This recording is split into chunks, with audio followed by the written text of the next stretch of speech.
Hey guys, this is Chit and welcome to Destiny Chit Chat.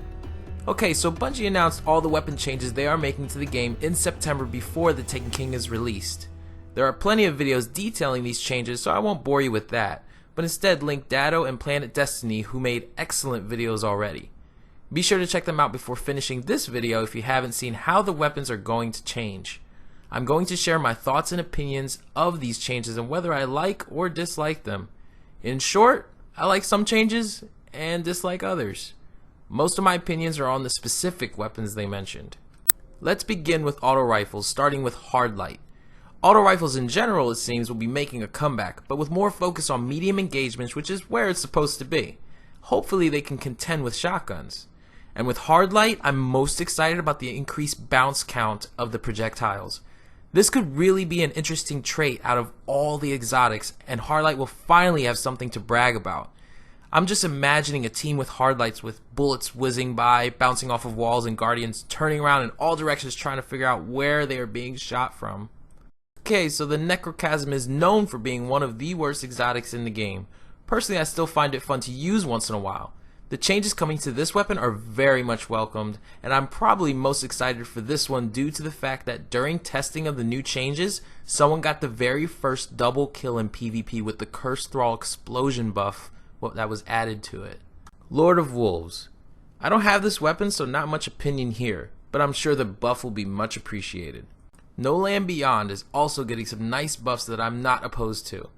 Only thing is that it actually just started to become a kind of trend to try and master this cumbersome weapon. I would have personally liked to see how far this trend would have went, but still the changes are exciting. I have defended Thorn for months. Then when Trials came out, I slowly started to reject it. So I personally am welcoming the change to Thorn. They are making the damage over time much weaker, but that you can stack them up to 5 times. I believe this will encourage players to stay in the firefight with their enemy to get the most damage out rather than fire and run waiting for your opponent to burn away. As for the last word, I've never had too much trouble over this weapon. Other than the 111 glitch and the occasional lost gunfight at long ranges, I don't really have an issue with this weapon currently, but still the changes are welcome. So now we're going into the ones that I don't really like, starting with Hawkmoon. I'm actually fine with them removing the potential one-shot kill on other players, but not too happy about the additional 2 extra bullets in the magazine. I can already tell this weapon will become a shadow of its former self, and to add to it, I feel bad for the Xbox players that will never truly see the power this cannon had before its nerf. Now the beloved Icebreaker. This nerf was obviously due to internal data by Bungie rather than a community outrage. I personally feel this change was unnecessary and not looking forward to it at all. I could only hope that Bungie made a wise decision with this nerf, and it's just something we, the community, don't see at this time.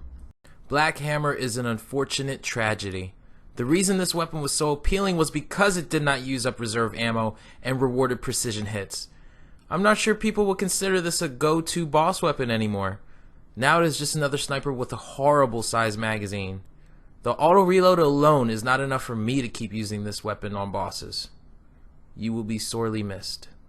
And lastly, the Gjallarhorn. The nerf that I really didn't think they would go ahead and do it, even if it truly needed it. This is one of the most iconic looking weapons I've ever seen in a game and has great power to match its exquisite look. Part of the nerf was due to us, the community, only accepting team players who had Gjallarhorn. The other part was due to Bungie's internal data showing that Gjallarhorn was the most used in PvE content. With everyone not having a Gjallarhorn, that's kind of a big deal. But still, I am not happy about this nerf at all, and I'm going to miss Gjallarhorn. That's all my opinions, guys. I leave you with this tribute to these iconic weapons that will be missed.